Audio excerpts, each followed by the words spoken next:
sebagai penyaji. Selanjutnya kita akan lanjut ke penyaji materi yang akan dibawakan oleh teman saya. Sebelum menyajikan materi, izinkan kami saya pada teman saya untuk memberikan sedikit bentuk media seperti brosur atau pamflet atau poster. Kepada teman saya, silakan.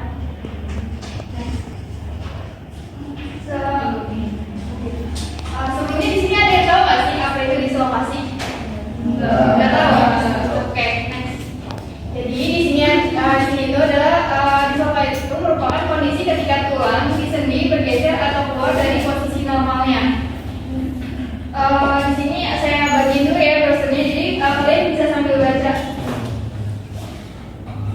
Teman saya yang saya mungkin bisa berdiri buat bikin posternya.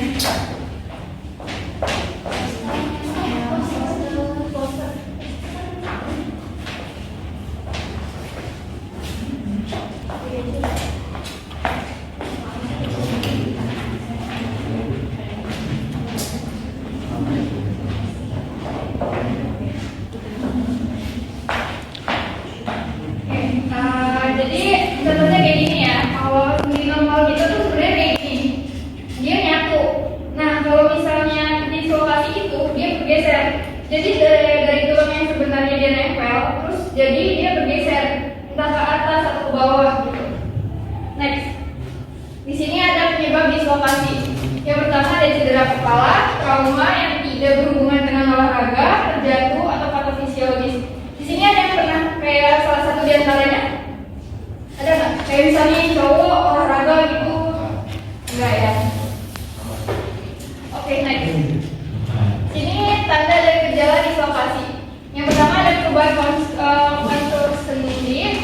Yang kedua ada perubahan panjang ekstremitas, misalnya dislokasi. Selanjutnya ini tanda dari gejala dislokasi. Yang pertama ada perubahan kontur sendi. Yang kedua ada perubahan panjang ekstremitas, misalnya dislokasi anterior sendi panggul. Terus yang ketiga itu ada pembengkakan. Yang keempat ada gangguan gerakan atau kehilangan mobilitas normal. Selanjutnya ada rasa nyeri sering terdapat pada dislokasi. Yang terakhir adalah kekakuan. Jadi biasa itu gejala-gejala dislokasi itu dia mengalami kekakuan di daerah tersebut. Terus ada rasa nyeri juga di daerahnya. Terus dia mengalami gangguan gerakan, misalnya kayak dia yang tadinya biasanya jalannya biasa gitu kan, jadi kayak agak sulit, agak susah gitu. Oke, next. Di sini ada klasifikasi dislokasi. Yang pertama itu dislokasi kongenital, yaitu pertama terjadi sejak lahir akibat kesalahan pertumbuhan. Itu biasanya dari lahir dia udah kayak misalnya kesalahan kayak misal dari ibunya cara gendongnya salah atau gitu. Terus yang kedua ada dislokasi patologik dan spontan akibat penyakit sendi. Dia biasanya gara-gara punya penyakit sendi gitu. Dan atau jaringan sekitar sendi, misalnya kayak tumor, infeksi atau osteoporosis tulang. Ini biasanya disebabkan oleh kekuatan tulang yang berkurang. Selanjutnya ada dislokasi traumatik. Biasa terjadi karena trauma yang kuat sehingga dapat mengeluarkan tulang dari jaringan di sekelilingnya. Dan mungkin juga merusak struktur sendi, ligamen, syaraf, dan sistem vaskular. Kebanyakan terjadi pada orang dewasa. Misalnya itu kalau orang dewasa habis terjadi kecelakaan nih. Terjadi kecelakaan, otomatis dia mengalami trauma di daerah tersebut. Jadi jaringan di sekelilingnya itu rusak dan menyebabkan yang itu dislokasi gitu. Oke, next. Di sini ada penata dislokasi. Yang pertama itu operasi ortopedia.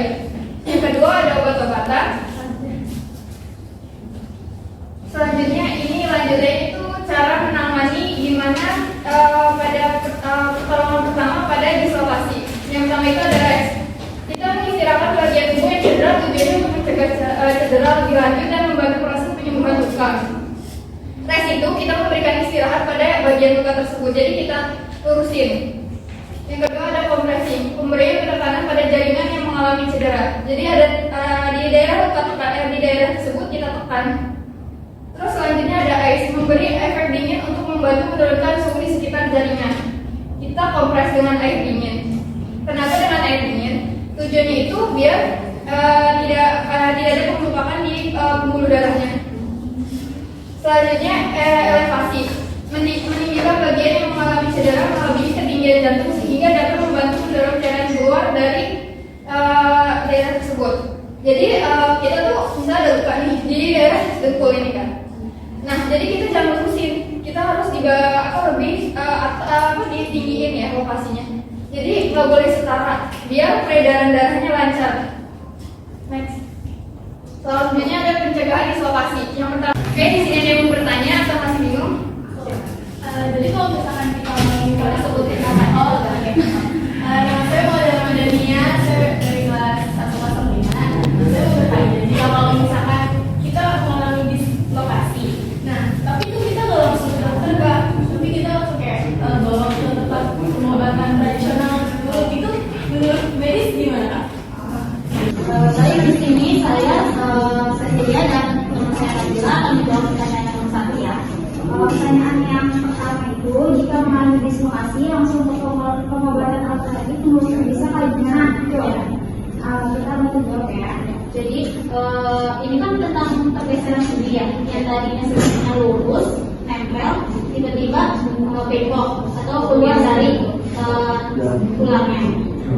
Menurut kita itu jangan dibawa di tempat alternatif, mending ke rumah sakit. Soalnya kita nggak tahu ini tuh beneran arah kemana gitu. Takutnya bukan patah tulang biasa, tapi malah dislokasi atau osteoporosis atau juga fraktur. Jadi kan kalau di dislokasi itu nggak ada alat maksimalnya, tapi kalau di rumah kita nggak ada alat maksimalnya, jadi kita bisa melihat keseluruhan sendi. Itu kalau misalnya alternatif itu kan sih kayak bun gitu kan, cuma dia bukannya malah lulus malah tambah geser atau geser parah. Nah, kalau di rumah sakit kita tidak mempelajari apa itu dislokasi, apa itu osteoporosis, jadi kan Jadi intinya tuh kalau mau di alternatif belum ada alatnya, harus dibawa ke tempat layanan kesehatan atau rumah sakit, jadi biar jelas gitu ya. Jelas? Terima kasih Kak. Pertanyaan selanjutnya apakah ada mau ditanya? Mana ya? Oke, perkenalkan nama saya Muhammad dari Video Berjalan. Saya dari kelas 5 semester 1. Di sini saya mau nanya ya kan, apa sih perbedaan pertama antara dislokasi besar dan kecil? Kan dislokasi besar itu ya kan, contohnya kan kayak bahu, pinggul, ya kan. Dari dislokasi kecil itu jari-jari tangan.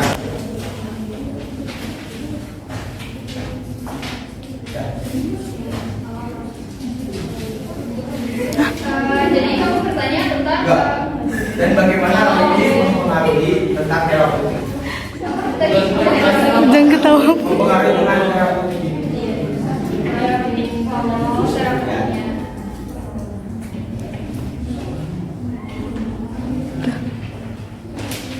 Ya, sekian dari Muhammad ya. Sekian. Di sini kita mau menjawab pertanyaan yang nomor 2. Pertanyaannya perbedaan antara dislokasi besar dan kecil. Kalau dislokasi besar itu bahu, pinggul. Kalau dislokasi kecil itu dari kiri tangan. Terus pertanyaan utamanya, terapeutiknya seperti apa? Itu terapeutiknya ya. Ya.